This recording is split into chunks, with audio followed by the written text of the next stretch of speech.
हाय दोस्तों, आज हम लोग पृथ्वी की उष्मा बजट के बारे में बात करेंगे। दोस्तों उष्मा बजट के बारे में पृथ्वी की बात करेंगे।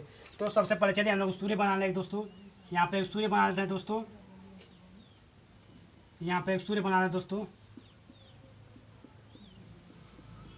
सूर्य से। और ये पृथ्वी वायुमंडल का है दोस्तों। ये क्या है दोस्तों? वायुमंडल है। ये क्या है दोस्तों? वायुमंडल है दोस्तों। और ये क्या? पृथ्वी का सतह है। ये पृथ्वी का सतह, पृथ्वी का सतह है दोस्तों। ये पृथ्वी का सतह है दोस्तों। वो वायुमंडल, सूर्य दिखाई दे रहा है दोस्तों। हाँ, सूर्य दिखाई दे रहा है। ये पृथ्वी का सतह है दोस्तों। दोस्तों आप लोग को मालूम होगा कि बजट क्या होता है। पहले बजट सुनिए दोस्तों। आप लोग मालूम होगा वित्त मंत्री द्वारा बजट पेश किया जाता है दोस्तों हर साल दोस्तों। जुलाई के महीने में पेश किया जाता है दोस्तों। हर साल बजट पेश किया जाता है। तो बजट क्या होता है दोस्तों? एक साल में भारत सरकार का कितना आय हुआ और एक साल में भारत सरकार का कितना खर्च हुआ, उसको बजट करते हैं। उसी का लेखा जोखा जो होता है, उसी का जो तालमेल होता है, उसी को बजट कहते हैं दोस्तों।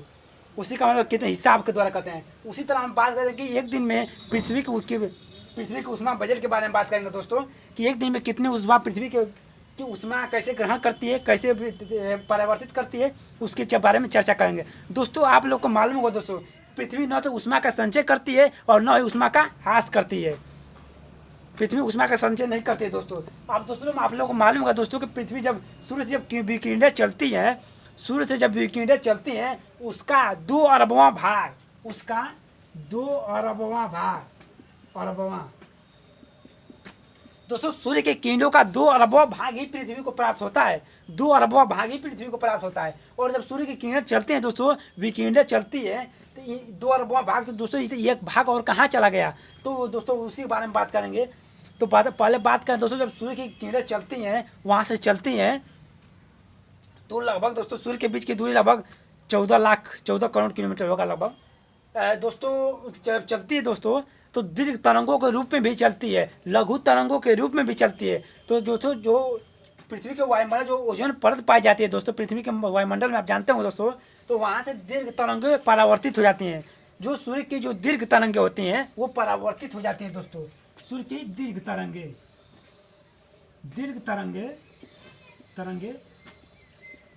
परावर्तित हो जाती हैं।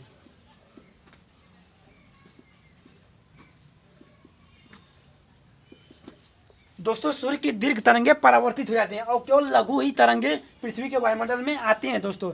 आप जानते हैं दोस्तों, पृथ्वी के जब वायुमंडल में आती हैं, तो पृथ्वी के वायुमंडल में दोस्तों क्या है दोस्तों? पृथ्वी के वायुमंडल में धूल कण भी होंगे।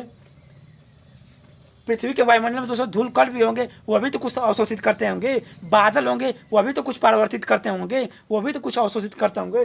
पृथ्वी भी तो कुछ परावर्तित करती होगी। उसके बाद इसी के बारे में बात करेंगे दोस्तों। तो सूर्य की किरणें जब विकिरणें आती हैं दोस्तों, तो बादलों के द्वारा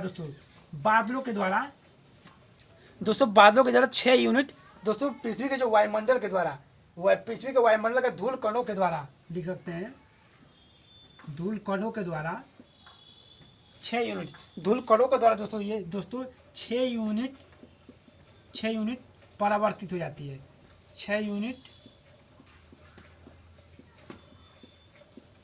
यूनिट परावर्तित हो जाती है दोस्तों सूर्य में वायुमंडल के धूल कणों के द्वारा। दोस्तों बादल भी होंगे।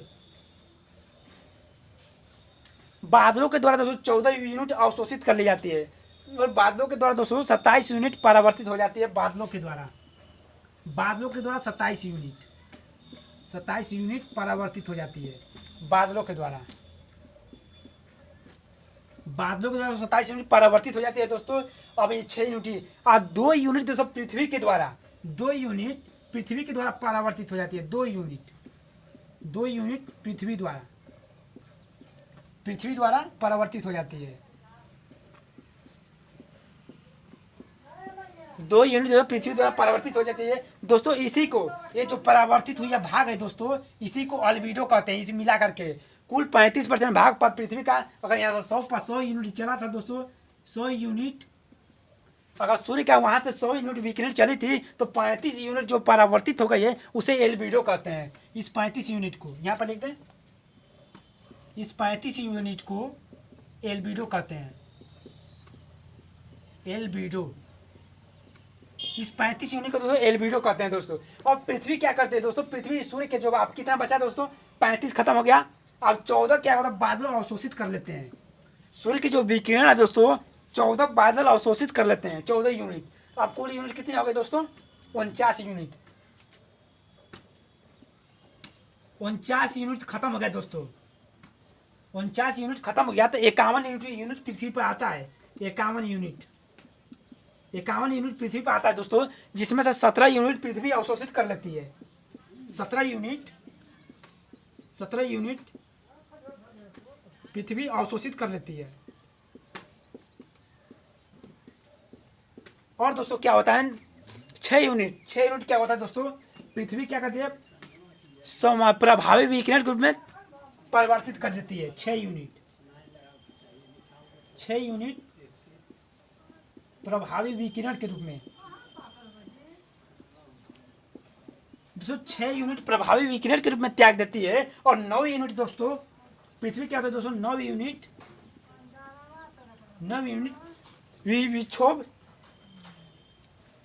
विक्षोभ संवहन के द्वारा त्याग देती है। 9 यूनिट विक्षोभ संवहन के द्वारा, 9 यूनिट विक्षोभ दोस्तों 9 यूनिट विक्षोभ संवहन के रूप में त्याग देती है। और दोस्तों क्या होती है, 19 यूनिट दोस्तों, और 19 यूनिट वाष्पीकरण के रूप में, 19 यूनिट वाष्पीकरण के रूप में त्याग देती है।